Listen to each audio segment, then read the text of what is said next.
Hello, everyone. Welcome to our latest live stream. I'm Jake Morrison. I'm the Chief Exec of Sit and Device in Wokingham. We've been doing these live streams now for, I think, about 4 weeks. And this is the latest in those conversations. If you want to see the rest of our live streams, you can just visit our website, and there's a live streams page on there. Recently we had a call with Susan Parsonage, the CEO of Wokingham Borough Council, and we've spoken with other charities as well. This is just an opportunity to have that one-to-one chat with our partners and talk about the work that we both do together and the work of the organisations as well. So on that note, if we could introduce our guest for today. Helena. So I'm Helena Badger. I'm Volunteer Services Manager for the Wokingham Volunteer Centre. So I've been with the charity for over 12 years now. So we've been going for nearly 45 years. We have had 3 different areas that we work in. One is volunteer brokerage, the other is our gardening scheme, and the other is our transport scheme. Brilliant.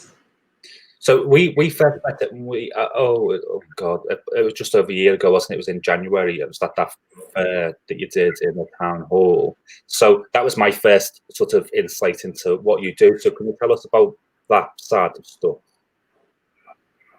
Yes, so I'll talk a little bit more about our volunteer brokerage service. So that's my main role with the charity. So we are here to support any charities based within Wokingham Borough, or they help people within Wokingham Borough to recruit volunteers. So we're like a matching service.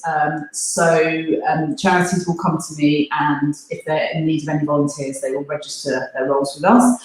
And then members of the general public can search up those roles, find what they're interested in, and they can go direct to the charity themselves. But we also provide sort of a personal matching service. So people that call me or email me, and sometimes they're not quite sure what they want to do. Sometimes they might be coming up to retirement and they're not sure if they want to use the skills they've gained at work, or actually they want to try something different.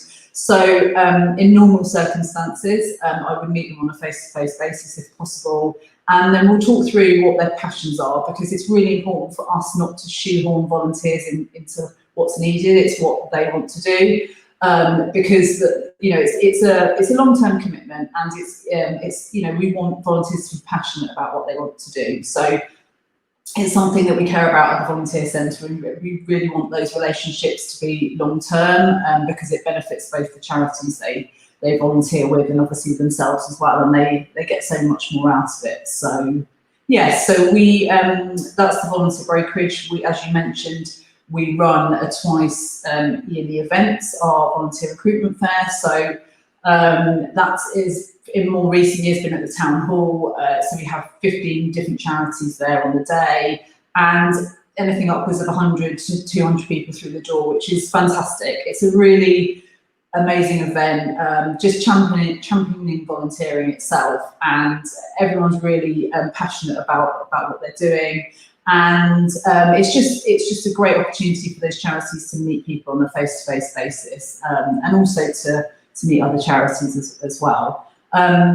We also go into schools and go to different community groups, so like WI sessions, Rotary clubs, things like that, and talk about how great volunteering is. Every year I go into the Holt School, and I talk to 6th form girls there, which is great. And as I said, that's what we want to do. We want to get people volunteering, and we can do that on behalf of all the charities in the borough.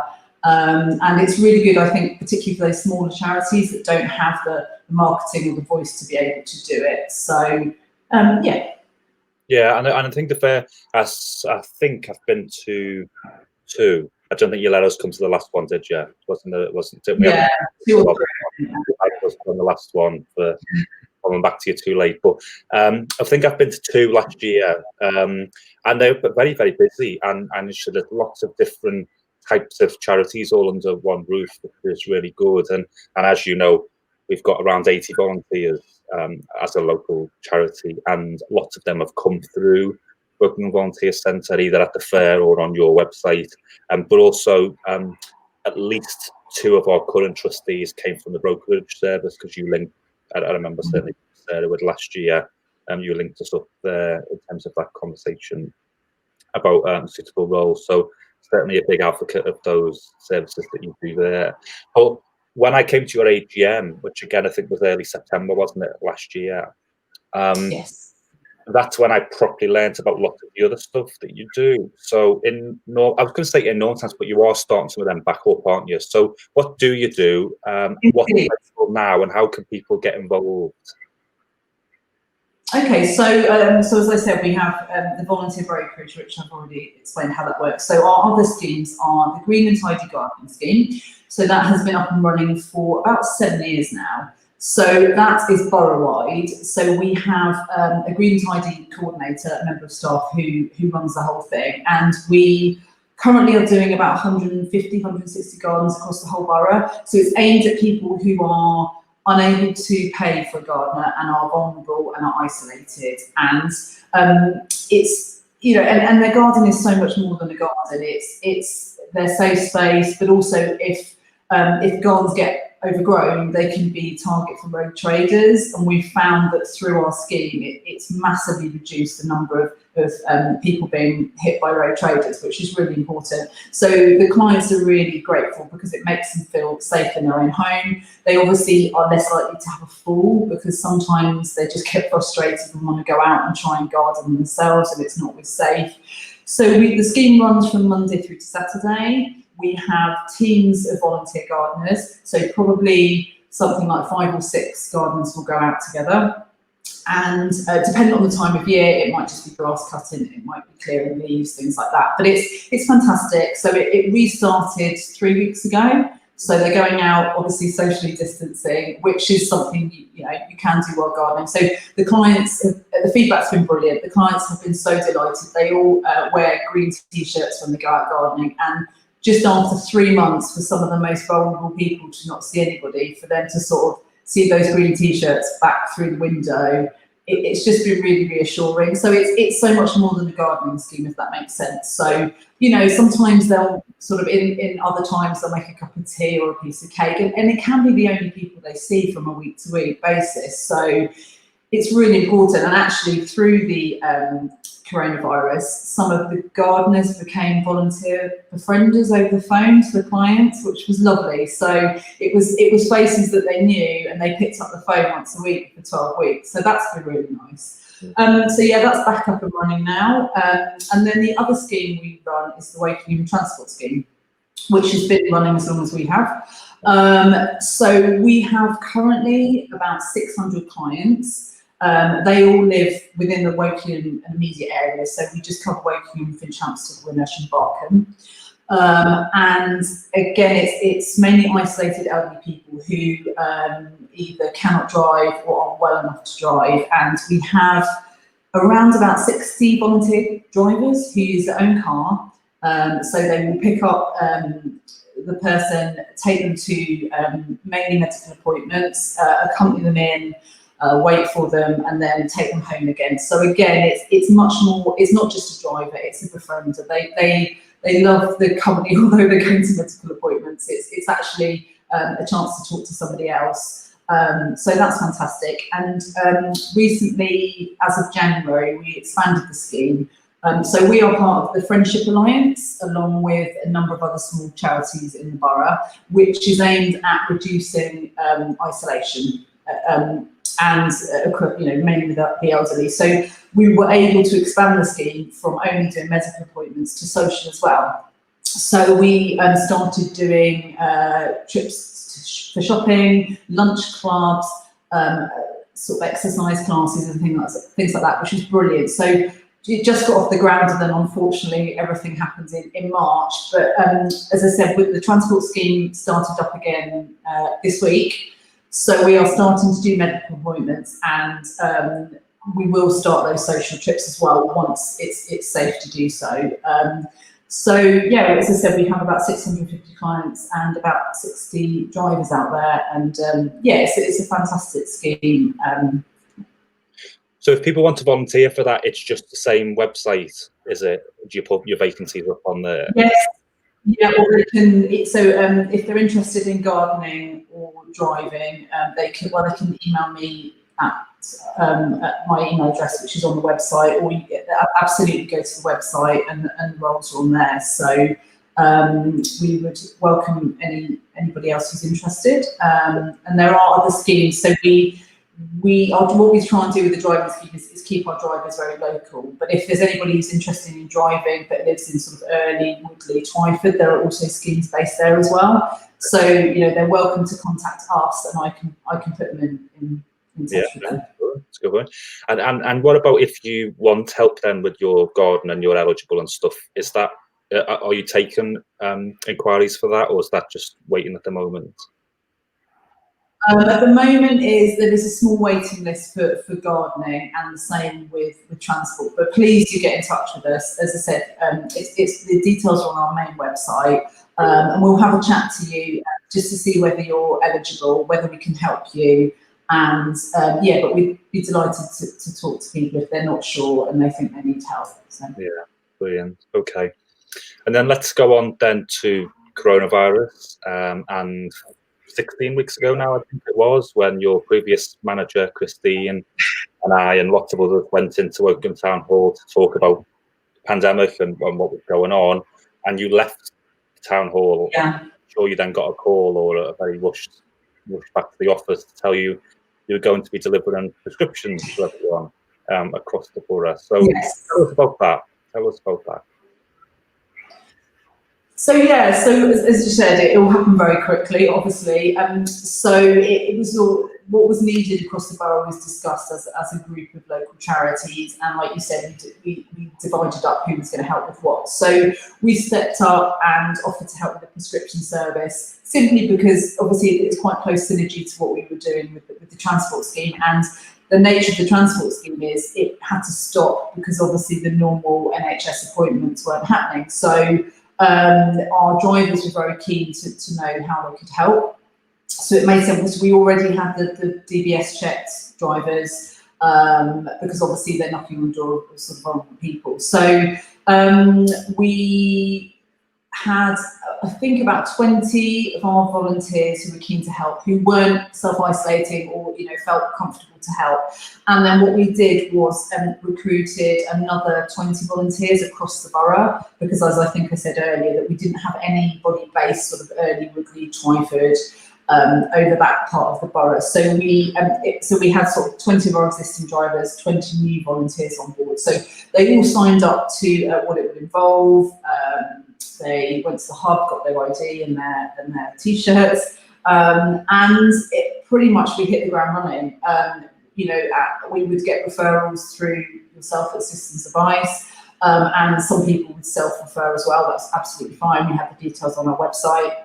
So we were running the scheme up until now. I mean, it's obviously slowed down now, but at its busiest, we were doing probably 30 prescriptions a day. We've done 850 across the whole of this pandemic, which is, hats off to our volunteer drivers, and they were getting on their bike as well. They've been brilliant, and we would call them up, and absolutely within a couple of hours they'd gone to get the prescriptions, and you'd have issues of there was something missing or it wasn't quite ready, and not a problem, they'd go back, or so it was amazing to be able to run that service. Some of the feedback we got from clients, I mean, it literally was their lifeline. They weren't allowed out for 12 weeks, so they had no one to go and get it for them. So it was fantastic, and I'm very proud that we were able to help. But as I said, we couldn't have done it without our volunteers who have been absolutely brilliant. Yeah, and definitely, I think including yourselves, obviously organising that stuff behind the scenes in the office. I think everyone then did a brilliant job with that, because I was talking to someone about this last week, that when you now look back, because obviously time's gone very fast, even though we were all under those restrictions, it now feels just like, okay, well, you did over 800, that was great. But actually, those early days especially, these people were queuing for way over an hour, sometimes 2 hours for one prescription. people couldn't have gone out and done that. Pharmacies are having to close most of the day to try and sort things out, and and your volunteers will have to respond to that, because people, they call us, we needed you to go and get the prescriptions. They absolutely needed them, and a lot of this was last minute stuff. So I just think when you look back, it can look like it was just you did a great job, but the intensity of that was huge. It was a huge, although as you said, it was just a huge thing to do when everyone was going into lockdown. It was such a team effort as well. I think, as I said, everyone played to their strengths, and you had us doing prescriptions, you were obviously advising people, you had the hub with the shopping deliveries, linked with the befrienders, and I just think it showed. I mean, we do have a very, very strong voluntary sector in the borough, which we know, but I think not everybody did know, and I think it's, obviously we don't want to repeat this ever again, but I think one good thing came out of it was just the willingness of people to step forward. I mean, we were inundated with people who wanted to volunteer. To start with, we were trying to place volunteers with the role that they wanted to do, and we had to shut the website off because we had something like 200 inquiries in one weekend. But actually everybody who I told were like, well, that's brilliant. That's the kind of community I want to live in. I don't mind you saying, no, I can't volunteer, as long as I know it's being done. Yeah. So, and I know, I can speak on behalf of all the local charities, the volunteers are amazing. And I think people stepped up. And I think the good thing that hopefully will come out of it is those people who haven't volunteered before and they've never really thought about it because they had to be furloughed or were at home for whatever reason.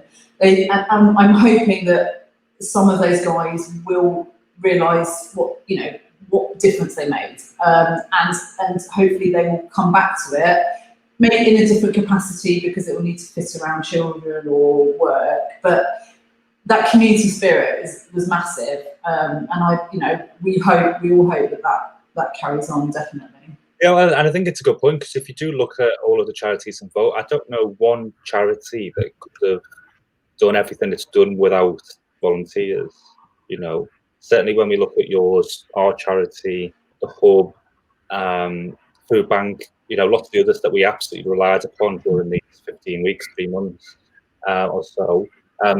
Mainly, obviously facilitators a lot, sometimes by staff and people employed to manage this stuff, but absolutely delivered on the ground by arguably a huge army of volunteers. Exactly. Yeah, it's as I said, it's something to be proud of. But those guys worked their socks off. Well, didn't even work. Did it for nothing. So it was. Yeah, it's, as I said, I'm really proud that we were part of it, and that, as I said, we have that relationship with the other charities, and that will carry on. And as I said, I hope people realise what a massive thing volunteering is, and obviously the world as we know it will not be the same going forwards. There will be changes, and people may need to do more on the volunteering side.